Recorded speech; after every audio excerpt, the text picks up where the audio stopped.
Perfeito. Vamos então prosseguir aqui com os nossos vetores, né, que são materializados aqui nessas listas em Python, mas é importante você utilizar essa sua habilidade da imaginação quando você estiver aplicando esse seu pensamento computacional para você ir descobrindo aos poucos a aplicabilidade de tudo isso, tá bom?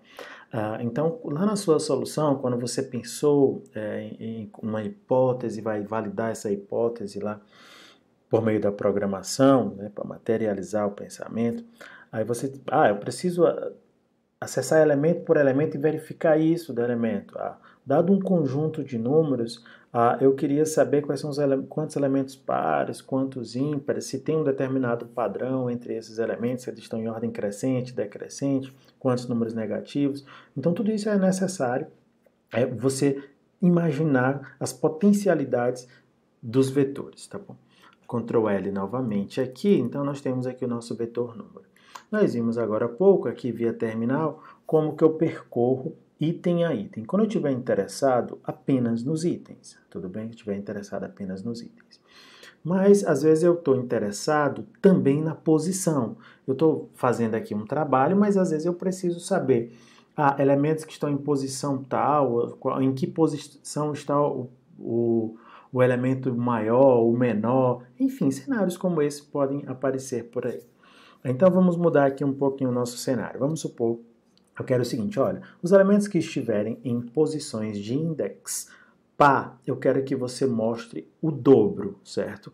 Que estiverem em posição ímpar, você mostre a metade. Quem estiver em posição par, você exibe o dobro do número. E o que estiver na posição ímpar, você vai mostrar a metade, certo? Então, o 0, ou seja, quem está na posição 0 é o 10, é para aparecer 20, aqui é para aparecer 35, ponto não sei o que aí, aqui o dobro de 0 vai ser 0, aqui vai ser 9, enfim, vamos fazer essa jogada. Então, provavelmente a gente não vai conseguir fazer isso com o for, né? Porque quando a gente faz com o for, ele já mostra diretamente para a gente o item, eu não sei em que posição um determinado item está, não sei em que volta ele está. Nós temos algumas opções, tá bom? Eu vou mostrar primeiro para vocês a opção com for, que é uma opção mais natural e bastante comum. Vejam só, se eu preciso acessar os elementos que estão em determinadas posições a partir do 0, então eu posso utilizar o for como eu já sei, com o range. Eu posso pedir para o range gerar para mim a sequência de index desse nosso vetor. Ou seja, olha, eu tenho um vetor aqui, tu consegue gerar para mim quais são os index dele, tá bom? E a gente sabe que o range faz isso, né? O range serve para isso. Então, se eu tenho um número, se eu fizer isso, ó, for i, eu vou chamar de i para representar index, em range, quantos você quer, né? No caso, aquele nosso tem tamanho 5, né? Se eu botar 5 aqui e mandar escrever esse i, veja só, que ele gera exatamente os index de uma coleção que tenha tamanho 5. Mas no momento que o programa está rodando, você não sabe qual é o tamanho da coleção que você quer acessar os elementos. Então você pergunta para ela, ei, qual é teu tamanho? Números, olha que legal. Então aqui você consegue botar tudo bonitinho, né? Então não se confunda, né? Range, ela é uma função, você está chamando ela aqui, e no chamar dela, por isso que tem 2 parênteses aqui no final, seria um número inteiro para ela, que é a avaliação do tamanho dessa nossa coleção números, né? Vou botar aqui correto números. Então deixa eu executar aqui novamente, que é para dar certo, né?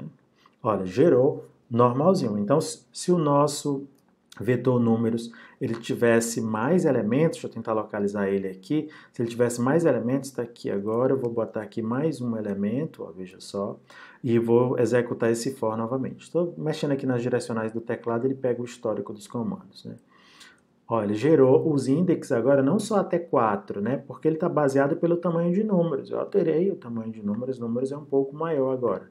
Foi até 5. Então, se eu precisar, com o for é assim. Em todas as linguagens dá para fazer desse mesmo jeito. Você vai descobrir à medida que você for tendo contato com elas. Então, é possível fazer isso via for. Agora eu vou fazer o restante da minha lógica. Então, aqui é o seguinte. Eu estou fazendo via terminal, não tem problema. Ele faz a indentação aqui para mim. Como é que eu pego o elemento, né, o item da posição i?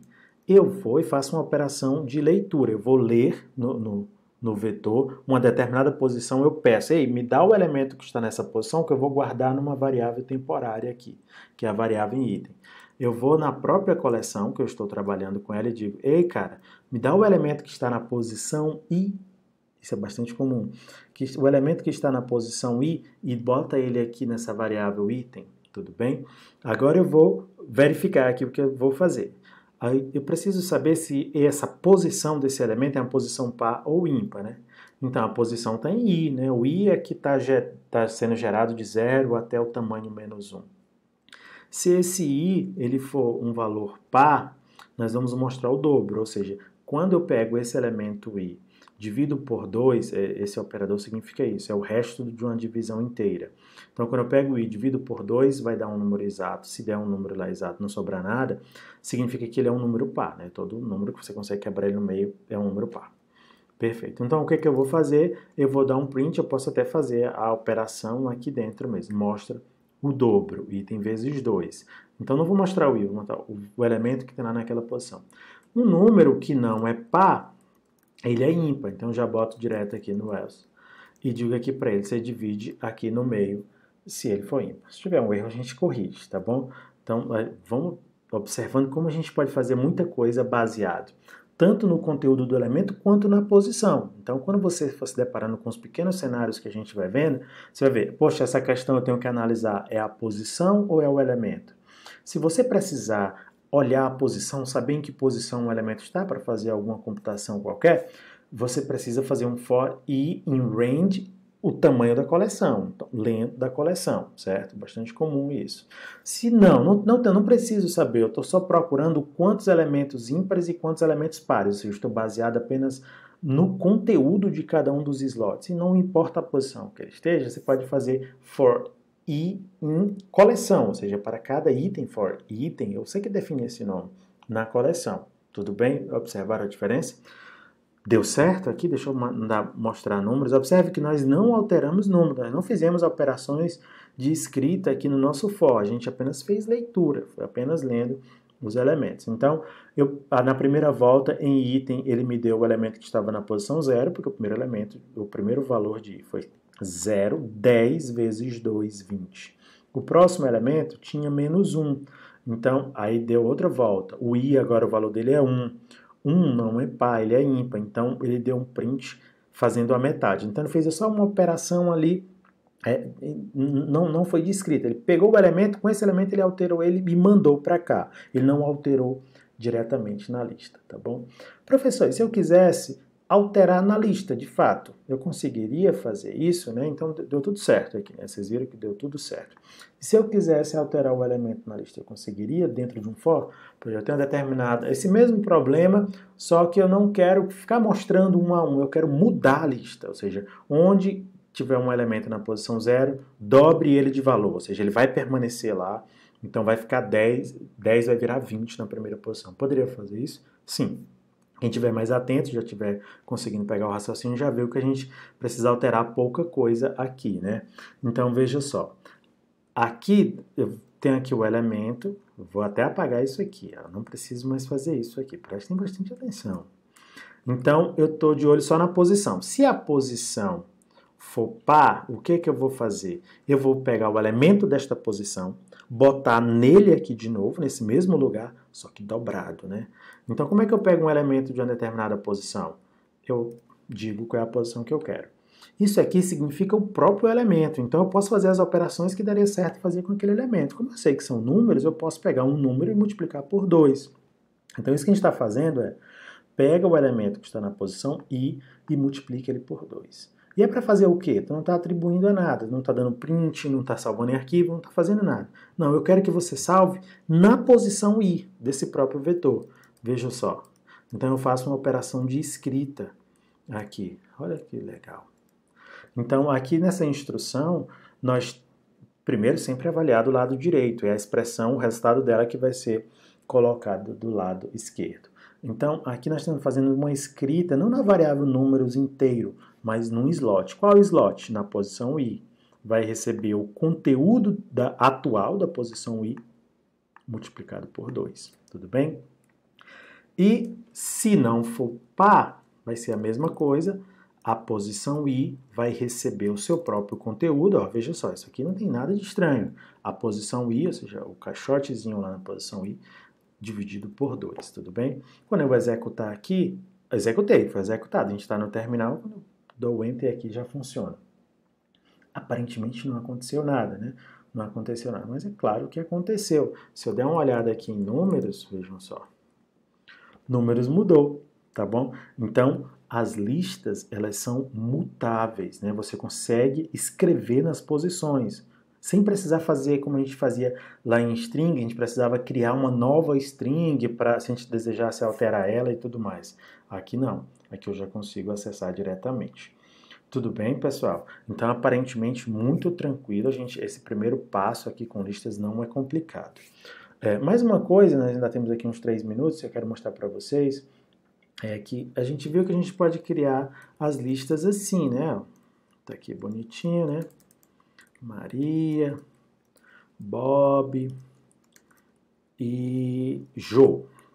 Certo, a gente consegue criar as listas desse jeito, tá aqui, nomes, tudo bonitinho, consegue ver, consegue, ó, for nome, a gente costuma escrever desse jeito, né? Ó, print nome upper, vejam só.